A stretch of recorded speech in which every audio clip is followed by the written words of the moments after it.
জয় শ্রীরাম, হর হর মহাদেব। জয় প্রয়াগরাজের নাম নিয়ে আজকে ভিডিওটা শুরু করছি। প্রয়াগরাজ নামটা শুনে অনেকেই হয়তো গেস করতে পারছো যে আমি ঠিক কবে ভিডিও তোমাদের সাথে শেয়ার করছি। হ্যাঁ, এটা কিন্তু আমাদের ছিল কুম্ভে যাওয়ার কিছু স্মৃতি মুহূর্তগুলো, যা এই ভিডিওর মধ্য দিয়ে তোমাদের সাথে শেয়ার করব।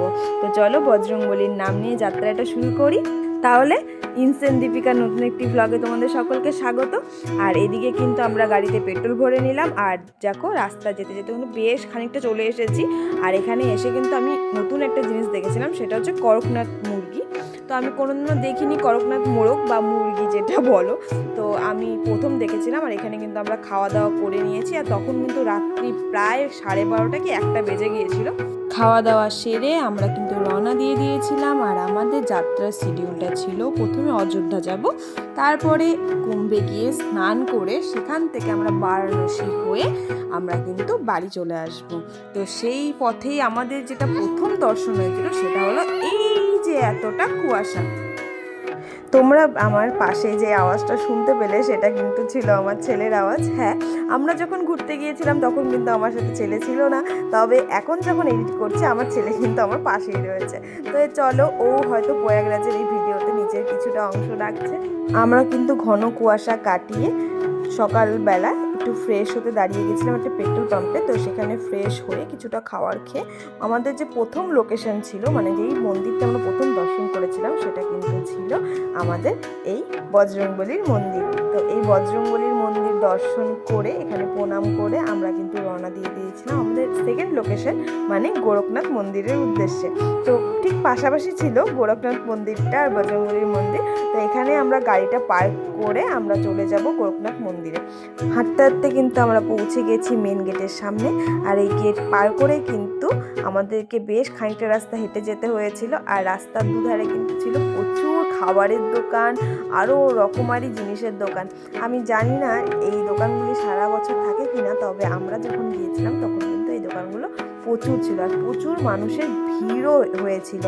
হয়তো প্রয়াগরাজ বা অযোধ্যা যাওয়ার ভিড়টা এখানেও এসেছিল, তবে এই এত ভিড়ের মধ্যেও কিন্তু বেশ ভালো লাগছিল। কত রকমের মানুষ দেখতে পাচ্ছিলাম, হয়তো এনারাও এসেছিলেন বহু দূর দূর থেকে। তো বেশ ভালো লাগছিল। এই মন্দিরের গেটের সামনে আমাদের প্রথমে চেকিং হয়েছিল, তারপরে কিন্তু ভিতরে ঢুকতে দেওয়া হয়েছিল। তবে আমরা কিন্তু এখানে পুজো দিইনি, আমরা কিন্তু দর্শন করে বেরিয়ে এসেছিলাম। আর এই মন্দিরের যিনি দেবতা ছিলেন তিনি কিন্তু ছিলেন স্বয়ং ভগবান শিব ঠাকুর। তো ওনাকে দর্শন করে আমরা বেরিয়ে পড়েছিলাম আমাদের নেক্সট লোকেশনের উদ্দেশ্যে। তো যাওয়ার পথে কিন্তু আমাদের ভীষণ খিদে পেয়ে গেছিলো, তাই আমরা রাস্তায় একটা ভালো রেস্টুরেন্ট দেখে দাঁড়িয়ে পড়েছিলাম খাওয়ার জন্য।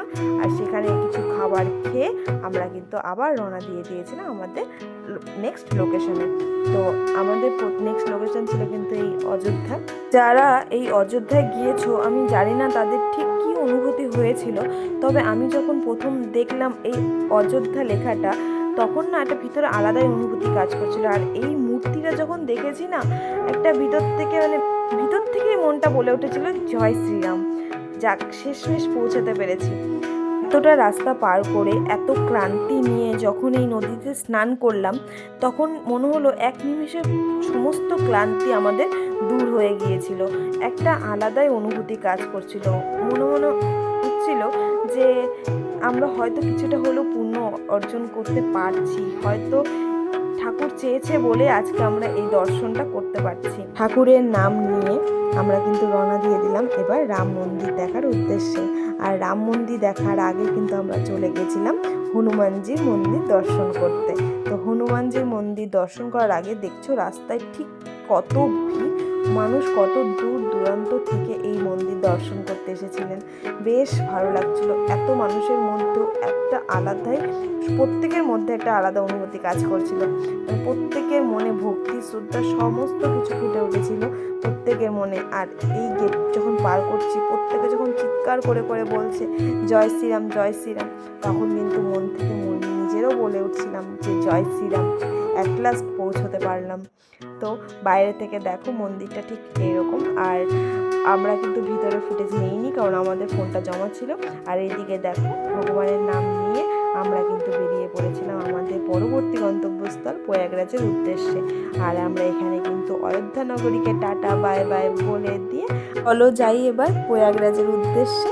আর রাস্তায় কিন্তু বেশ খানিকটা জ্যামও পেয়েছিলাম, তবে 10 মিনিটের মতো। আর আমরা কিন্তু দেখো ফাঁকা রাস্তা পার করে পৌঁছে গেছি প্রয়াগরাজে। আর ওই যে লাইটগুলো দেখতে পাচ্ছ সেটা কিন্তু প্রয়াগরাজেরই। আমরা কিন্তু এখানে গাড়ি পার্ক করে দিয়েছিলাম, কারণ গাড়ি আর এন্ট্রি দিচ্ছিল না। তো সেখানে আমরা টোটো নিয়ে নিয়েছিলাম, তো টোটো করে দেখো আমরা পৌঁছে গেছি। আর বাসের ভিড়, এত লোকের ভিড় ছিল। এই যে দেখো আমাদের প্রয়াগরাজের গেট, এখানে কিন্তু আমরা স্নানের গেটটা আমরা পার করছি। এটা কত নম্বর গেট ছিল ঠিক জানি না, তবে এই গেটের মুখেই কিন্তু ছিল এই যে এই রুদ্রাক্ষর এই কিছু একটা বানিয়েছিল, বেশ ভালো লাগছিল ওটা দেখতে। আর ওটাকে কিন্তু সবাই দেখছিল। এই কনকনে শীতে এতটা জার্নি করার পরেও যে আমাদের মধ্যে একটা আলাদা এনার্জি কাজ করছিল, সেটা কিন্তু আমরা সকলে অনুভব করতে পারছিলাম। কারণ সকলে যখন এক নাগাড়ে ধ্বনি দিতে দিতে যখন হেঁটে চলছিলাম কিনা স্নানের উদ্দেশ্যে, তখন মানে প্রত্যেকের মধ্যে একটা আলাদা এনার্জি কাজ করছিল। তো এনার্জির জায়গায়, তবে ঠান্ডাটা কিন্তু ভীষণ ছিল। এই কনকনে শীতে যখন একটু আগুনের ছোঁয়া পেয়েছিলাম, মনটা প্রায় জুড়িয়ে এসেছিল যে যাক। তারপর আর কি, চলো এবার নৌকা করে একটু ফেরিঘাট ঘুরে, মানে ত্রিবেণী ঘাটটা ঘুরে আসি। কিন্তু কপালে না থাকলে যা হয়, আমরা যখন নৌকাতে করে যাচ্ছিলাম ত্রিবেণী সঙ্গমের ওখানে, তখন কিন্তু মাঝ রাস্তায় যেতে যেতেই অ্যানাউন্সমেন্ট হয়ে গিয়েছিল যে না, আর কোনো নৌকা সেখানে অ্যালাউ করবে না এই মোমেন্টে। কারণ যে নাগা সন্ন্যাসীরা যারা ছিলেন তারা কিন্তু এই মোমেন্টে স্নান করবেন, সেই জন্য কিন্তু না করে দিয়েছিল, মানে প্রত্যেকটা নৌকাকেই ফিরিয়ে দিচ্ছিল। তো আর কি, আমরাও সেখান থেকে ফিরে এলাম। ফিরে এসে আমাদেরও যেহেতু স্নানের একটা সময় ছিল, কারণ কতগুলো তিথি পড়েছিল, যেই তিথিতে প্রত্যেকে স্নান করছিল, তো সেই তিথি অনুযায়ী আমাদেরও সময় হয়ে এসেছিল। তাই আমরা নৌকা থেকে নেমে আবার, যেহেতু অনেকটা পথ হাঁটতে হবে, তাই রওনা দিয়ে দিলাম। আর এদিকে কিন্তু ঘাটে প্রচুর ভিড় হয়ে গিয়েছিল, তো আমরা সেই ভিড় ঠেলে দেখো নদীতে চলে এসেছি। আর নদীতে কিন্তু একটু পুজো দিয়ে দিয়েছিলাম, সকলেই এখানে পুজো দিয়ে তারপরে স্নান করছিল। তো আমরাও এর অন্যথা করিনি, আমরাও একটু পুজো দিয়ে তারপরে কিন্তু ডুব দিয়ে দিয়েছিলাম। আর যখন ডুবটা দিলাম মনে হলো কেউ আমাকে বরফের মধ্যে ছুঁড়ে ফেলে দিয়েছে।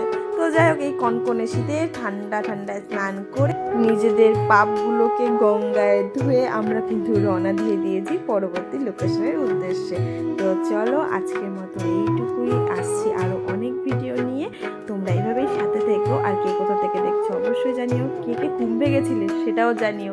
তো টাটা।